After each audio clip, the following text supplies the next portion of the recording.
جس طرح رسولوں اور انبیاء میں درجات ہیں کہ تلک الرسل فضلنا بعضهم علی بعض، اللہ رب العالمین ارشاد فرماتا کہ ہم نے بعض رسولوں کو بعض پر فضیلت عطا فرمائی ہے۔ ایسے ہی اصحاب ہیں کہ ہر صحابی صحابیت کے درجے پر تو فائز ہے، لیکن درجات میں تفاوت پائے جاتے ہیں۔ پھر ان میں وہ اصحاب کہ جنہوں نے مکہ شریف چھوڑ کر مدینہ شریف ہجرت فرمائی، وہ ان سے زیادہ فضیلت والے ہیں جو انصار تھے۔ پھر مہاجرین اور انصار میں سے وہ صحابی زیادہ فضیلت والے ہیں کہ جنہوں نے معرکہ حق و باطل پہلا غزوہ بدر میں شرکت کی، ان کو جو فضیلت اور درجات حاصل ہوئے وہ باقیوں کو وہ فضیلت اور درجات حاصل نہیں ہوئے۔ پھر ان 313 میں سے وہ اصحاب کہ جن کو عشرہ مبشرہ کہا جاتا ہے، وہ 10 صحابی کہ جن کو کریم آقا علیہ الصلوۃ والسلام نے ان کی زندگی میں ہی جنت کی ضمانت دے دی، وہ ان 313 سے زیادہ فضیلت والے۔ پھر ان 10 میں سے وہ 4 زیادہ فضیلت والے ہیں جن کا ذکر کثرت سے کریم آقا علیہ الصلوۃ والسلام فرمایا کرتے تھے، اور پھر ان 4 میں بھی وہ زیادہ فضیلت والے ہیں کہ جن کو کریم آقا علیہ الصلوۃ والسلام نے اپنے سفر میں بھی ساتھ رکھا، حضر میں بھی ساتھ رکھا، اور آج اگر مزار میں ہے تو مزار میں بھی اپنے ساتھ ہی رکھا۔ میری مراد جناب سیدنا صدیق اکبر رضی اللہ تعالیٰ عنہ کی ذات ہے، جن کے بارے کریم آقا علیہ الصلوۃ والسلام نے ارشاد فرمایا کہ انت صاحبی فی الحوض انت صاحبی فی الغار، تو غار میں بھی میرا ساتھی ہے اور حوض کوثر میں بھی میرا ساتھی ہوگا۔ تو اس کائنات میں جتنے بھی انسان بستے ہیں، حضرت ابوبکر صدیق رضی اللہ تعالی عنہ نبی کریم علیہ الصلوۃ والسلام کے بعد سب سے زیادہ فضیلت اور درجہ رکھتے ہیں۔ ابوبکر صدیق رضی اللہ تعالیٰ عنہ کو جو شانیں عطا ہوئیں وہ کسی اور صحابی کو بہت کم عطا ہوئیں، جیسا کہ کریم آقا علیہ الصلوۃ والسلام نے اپنے اصحاب کے بارے فرمایا کہ ان اللہ اختارنی واختار لی اصحابی، کہ اللہ رب العالمین نے اپنے لیے میرا انتخاب فرمایا اور میرے لیے میرے اصحاب کا انتخاب فرمایا۔ جیسے اصحاب کریم آقا علیہ الصلوۃ والسلام کو عطا ہوئے، کسی اور نبی کو ایسے اصحاب عطا نہیں ہوئے۔ تو یہ اللہ رب العالمین نے صحابہ کرام رضوان اللہ تعالی علیہم اجمعین کو فضیلت عطا فرمائی۔ اور ابوبکر صدیق رضی اللہ تعالیٰ عنہ اور عمر فاروق رضی اللہ تعالیٰ عنہ کے بارے نبی رحمت صلی اللہ تعالی علیہ وسلم نے ارشاد فرمایا کہ ما من نبی الا له وزیران من اہل السماء ووزیران من اہل الارض، کہ اللہ رب العالمین نے ہر نبی کو آسمان میں بھی 2 وزیر عطا فرمائے ہیں اور زمین پر بھی 2 وزیر عطا فرمائے ہیں۔ میں کہ جو آسمانوں میں میرے وزیر ہیں وہ جبریل امین علیہ السلام اور حضرت میکائیل علیہ السلام ہیں، اور جو اس کائنات میں اس عرضی میں جو میرے 2 وزیر ہیں وہ ابوبکر صدیق رضی اللہ تعالیٰ عنہ اور عمر فاروق رضی اللہ تعالیٰ عنہ ہے۔ یہ شان اللہ رب العالمین نے ابوبکر صدیق رضی اللہ تعالیٰ عنہ کو عطا فرمائی۔ اور ان کی نیکیوں کا کیا حساب کرنا، ایک دن جناب عمر فاروق رضی اللہ تعالیٰ عنہ فرماتے ہیں کہ کریم آقا علیہ الصلوۃ والسلام نے فرمایا کہ آج اسلام کو مال کی ضرورت ہے، تو جتنے بھی اصحاب تھے وہ اپنے اپنے استطاعت کے مطابق سامان لیتے آئے۔ جب عمر فاروق رضی اللہ تعالیٰ عنہ آئے تو نبی رحمت صلی اللہ تعالیٰ علیہ وسلم نے پوچھا ہے عمر کیا لے کر آئے ہو؟ اور عمر فاروق رضی اللہ تعالیٰ عنہ کا اس وقت بیانیہ تھا کہ آج میرے پاس سامان زیادہ ہے، مال و زر زیادہ ہے، آج میں ابوبکر صدیق رضی اللہ تعالیٰ عنہ پر فوقیت لے جاؤں گا کہ نیکیوں میں اوپر چلا جاؤں گا۔ جب پوچھا نبی رحمت صلی اللہ تعالیٰ علیہ وسلم نے کہ عمر کیا لے کر آئے ہو؟ عرض گزار ہوئے یا رسول اللہ صلی اللہ علیہ وسلم گھر کا آدھا مال آپ کی خدمت میں پیش کر دیا ہے اور آدھا مال گھر والوں کے لیے چھوڑ آیا ہوں۔ اور جب ابوبکر صدیق رضی اللہ تعالیٰ عنہ سے پوچھا کہ ابوبکر تم کیا لے کر آئے ہو؟ عرض کیا یا رسول اللہ صلی اللہ علیہ وسلم گھر میں جو کچھ بھی تھا سارا کا سارا آپ کے قدموں پہ قربان کر دیا۔ تو اس وقت عمر فاروق رضی اللہ تعالیٰ عنہ کے یہ الفاظ تھے کہ میں کبھی بھی ابوبکر صدیق رضی اللہ تعالیٰ عنہ پر سبقت نہیں لے جا سکتا۔ یہ شان اللہ رب العالمین نے اگر عطا کی ہے تو ابوبکر صدیق رضی اللہ تعالیٰ عنہ کو عطا کی ہے۔ ایک دن ام المؤمنین عائشہ صدیقہ رضی اللہ تعالیٰ عنہ طیبہ مفسرہ وہ بیان فرماتی ہیں کہ نبی رحمت صلی اللہ تعالیٰ علیہ وسلم کا سر انور میری گود میں تھا، تو آسمان پر ستارے بڑے چمک رہے تھے، تو میں نے عرض کیا یا رسول اللہ صلی اللہ علیہ وسلم یہ جو آسمان پر ستارے ہیں کیا ان ستاروں کے برابر اس کائنات ارضی میں کسی بشر کی کچھ نیکیاں ہیں؟ اب کتنے ستارے ہیں آسمانوں پر انسان گن نہیں سکتا، سائنسدان گن نہیں سکتے۔ تو کریم آقا علیہ السلام شاف میں بالکل جتنے ستارے تمہیں آسمان پر نظر آ رہے ہیں عمر فاروق رضی اللہ تعالی عنہ کی نیکیاں اس سے بھی زیادہ ہیں۔ اب ام المؤمنین عائشہ صدیقہ رضی اللہ تعالی عنہا وہ کچھ لمحات کے لیے حیران ہوئی اور عرض گزار ہوئی، یا رسول اللہ صلی اللہ علیہ وسلم، اگر عمر فاروق رضی اللہ تعالی عنہ کی اتنی زیادہ نیکیاں ہیں تو میرے بابا جان جناب سیدنا صدیق اکبر رضی اللہ تعالیٰ عنہ کی نیکیاں کتنی ہیں؟ تو کریم آقا علیہ السلام نے ارشاد فرمایا کہ عائشہ پریشان ہونے کی بات نہیں، اس کائنات ارضی میں جتنے بھی انسان بستے ہیں سب کی نیکیاں ترازو کے ایک پلڑے میں رکھ دی جائیں، اور ابو بکر صدیق رضی اللہ تعالیٰ عنہ کی وہ غار والی رات کی نیکی ایک پلڑے میں رکھ دی جائے تو ابو بکر صدیق رضی اللہ تعالیٰ عنہ کی نیکیاں زیادہ بن جاتی ہیں۔ یہ دیکھیں یہ شان کن کو عطا ہوئی؟ ابو بکر صدیق رضی اللہ تعالیٰ عنہ کو۔ اور ابو بکر صدیق رضی اللہ تعالیٰ عنہ کی شان حضرت علی المرتضیٰ شیر خدا رضی اللہ تعالیٰ عنہ بھی بیان فرماتے ہیں۔ آج ہمارے درمیان کچھ ایسے فتنے آ گئے ہیں جو معاذ اللہ ان دو ہستیوں کے درمیان جدائی پیدا کرنے کی باتیں کرتے ہیں، لیکن حضرت علی المرتضیٰ شیر خدا رضی اللہ تعالیٰ عنہ ایک دن کوفہ کی مسجد میں خطبہ شاہ فرما رہے تھے، تو آپ نے لوگوں سے پوچھا، یا ایھا الناس من اشجع الناس، کیا لوگوں اے سامعین مجھے یہ بتاؤ کہ اس کائنات میں سب سے بہادر شخص کون ہے؟ تو سب نے یک زبان ہو کر عرض کیا کہ اے علی المرتضیٰ شیر خدا رضی اللہ تعالیٰ عنہ، آپ ہی اس کائنات میں سب سے بہادر شخص ہیں۔ تو آپ میں بہادر ضرور ہوں، میں انتقام ضرور لیتا ہوں، جب بھی اسلام کے خلاف کوئی کام کرتا ہے تو میں بدلہ ضرور لیتا ہوں، میں بھی بہادر ہوں، لیکن میں پوچھ رہا ہوں اس کائنات میں سب سے بہادر شخص کون ہے؟ تو سامعین خاموش ہو گئے۔ پھر آپ نے خود ہی ارشاد فرمایا کہ اس کائنات میں سب سے بہادر شخصیت جو ہے وہ ابو بکر صدیق رضی اللہ تعالیٰ عنہ کی ذات ہے۔ پھر اس پر انہوں نے دو دلیلیں بھی دی، صرف یہیں پر اکتفا نہیں کیا، آپ نے دو دلیلیں بھی پیش کی۔ آپ نے کہ جب غزوہ بدر مارکہ حق و باطل بپا ہوا، ایک طرف کفار کا لشکر ہے، ایک طرف مسلمانوں کا لشکر ہے، ادھر ہزاروں میں تعداد اور ادھر 313 افراد ہیں، تو نبی کریم علیہ السلام کے لیے ایک عریش تیار کیا گیا۔ جو لوگ مدینہ شریف گئے ہیں اور مسجد نبوی شریف سے جو بدر کا مقام ہے جو وہاں پر گئے ہیں، انہوں نے دیکھا ہوگا وہاں پر ایک مسجد ہے، مسجد عریش۔ یہ وہ مقام ہے کہ جب غزوہ بدر بپا ہوا تھا تو کریم آقا علیہ السلام کے لیے ایک چھت جو ہے وہ تیار کی گئی تھی، ایک خیمہ جو ہے وہ لگایا گیا تھا۔ تو ابو بکر صدیق رضی اللہ تعالیٰ عنہ اس وقت وہاں پر موجود تھے، تو پوچھا کہ کون کریم آقا علیہ السلام کی حفاظت کے لیے یہاں پر مامور ہوگا، کون یہ ڈیوٹی سر انجام دے گا کہ جو کفار کا بھی مقابلہ کرے اور کریم آقا علیہ السلام کی حفاظت بھی کرے۔ حضرت علی رضی اللہ تعالیٰ عنہ بیان فرماتے ہیں کہ ابھی ہم گفتگو کر رہے تھے کہ جناب سیدنا صدیق اکبر رضی اللہ تعالیٰ عنہ تلوار لہراتے ہوئے آ گئے اور کہنے لگے کہ میں کریم آقا علیہ السلام کی حفاظت بھی کروں گا اور کفار کا مقابلہ بھی کروں گا۔ ایک یہ مثال دی، اور دوسری مثال دی کہ جب کریم آقا علیہ السلام نے مکہ شریف میں اسلام کی دعوت دی تو لوگوں نے آپ کے اوپر ظلم و ستم کرنا شروع کیے، اور بعض نے آپ کے اوپر پتھر بھی برسائے، بڑا ظلم و ستم کیا گیا کریم آقا علیہ السلام کی ذات پر۔ ہمارا کہ ایک دن ایسا ہی ہوا، کریم آقا علیہ السلام راستے سے گزر رہے تھے کہ کفار نے آپ کو گھیر لیا اور آپ کو اوپر سب و شتم کرنا شروع کر دیا۔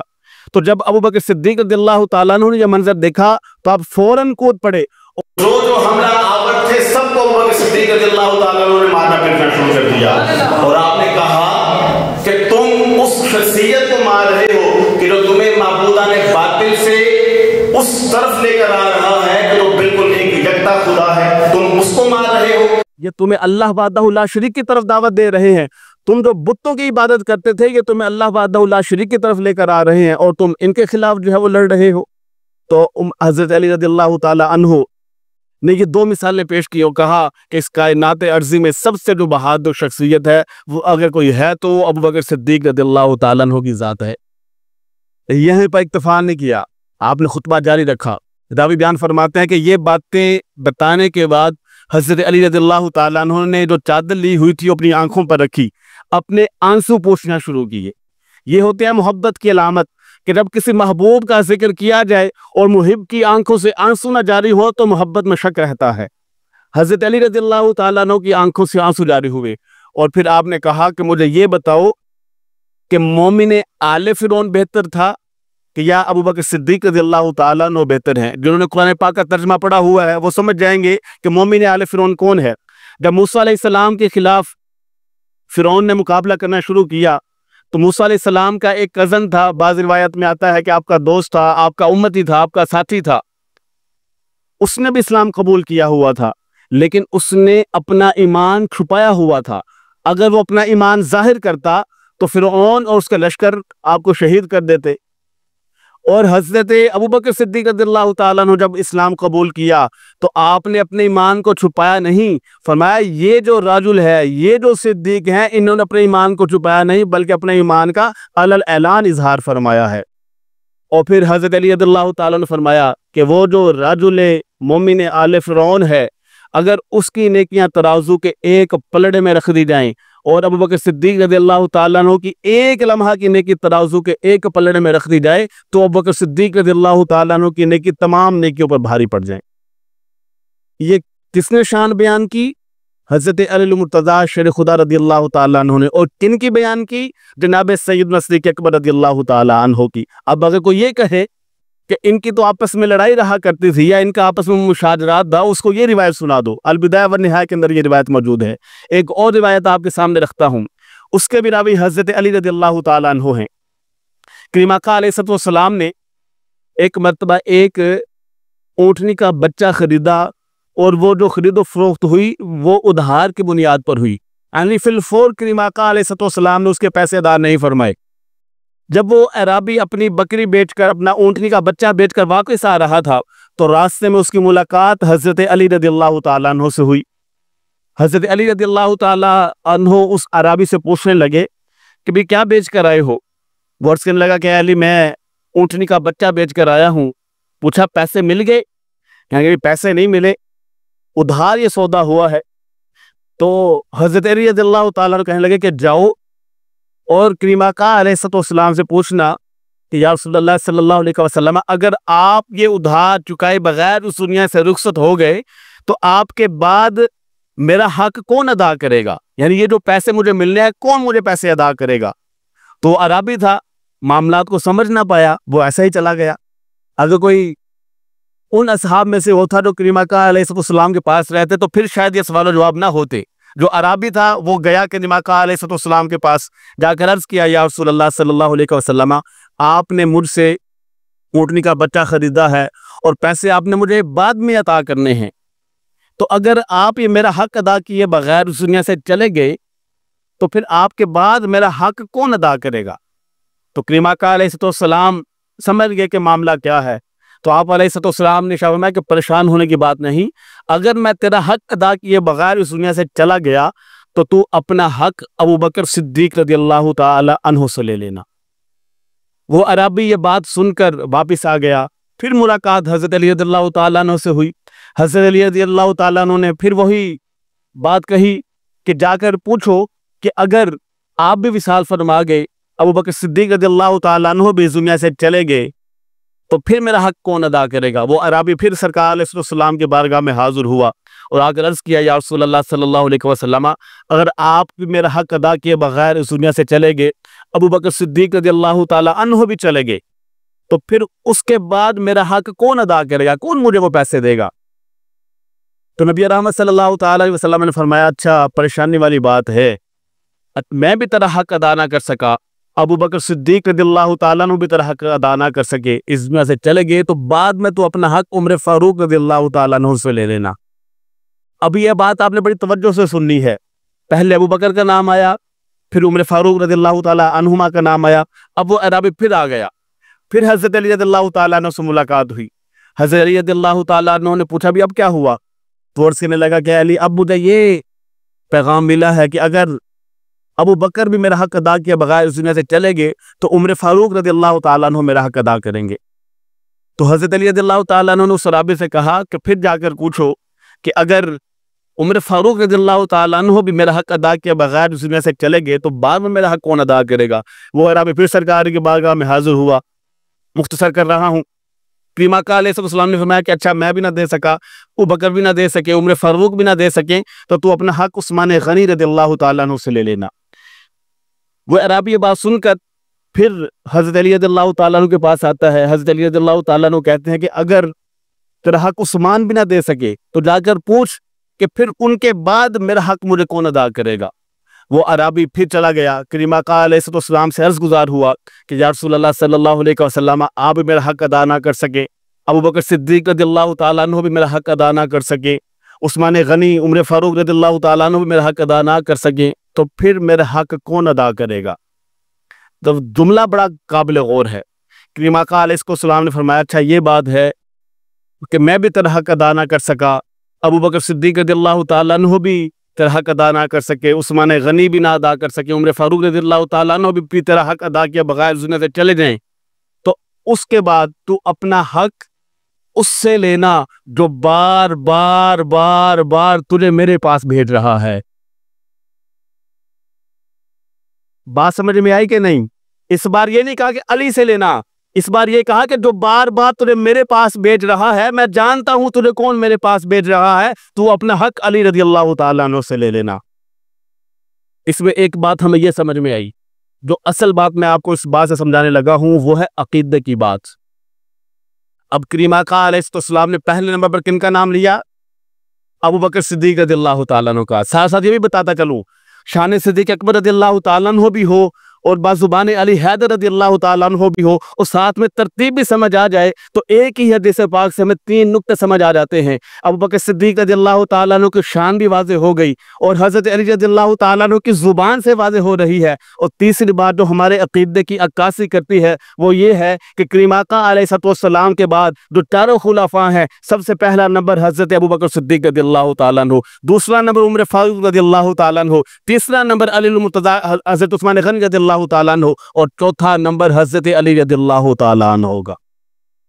اب ہمیں عقیدہ بھی سمجھ میں آ گیا، شان صدیق اکبر رضی اللہ تعالیٰ عنہ بھی سمجھ میں آ گئی، اور بیان کون کر رہے ہیں؟ حضرت علی رضی اللہ تعالیٰ عنہ۔ اب ایک ہی حدیث پاک سے ہمیں کتنی چیزیں سمجھ میں آ گئیں کہ ان کا آپس میں کس قدر پیار اور محبت تھا، آپس میں کس قدر یہ شیر و شکر تھے، ایک دوسرے کی محبت بیان کرتے تھے۔ یہ بعد میں آنے والے کچھ بد عقیدہ لوگوں نے یہ شرارتیں کرنا شروع کر دی کہ ان کے آپس میں یہ معاملات تھے، ان کے آپس میں وہ معاملات تھے۔ ایسا کچھ بھی نہیں۔ اگر ایسا کچھ ہوتا تو کبھی بھی حضرت علی رضی اللہ تعالیٰ عنہ، ابو بکر صدیق، عمر فاروق، عثمان غنی رضی اللہ تعالیٰ عنہ کی شان یوں نہ بیان فرماتے۔ یہ عقیدہ جو ہے، یہ عقیدہ سچا اور سچا عقیدہ ہے۔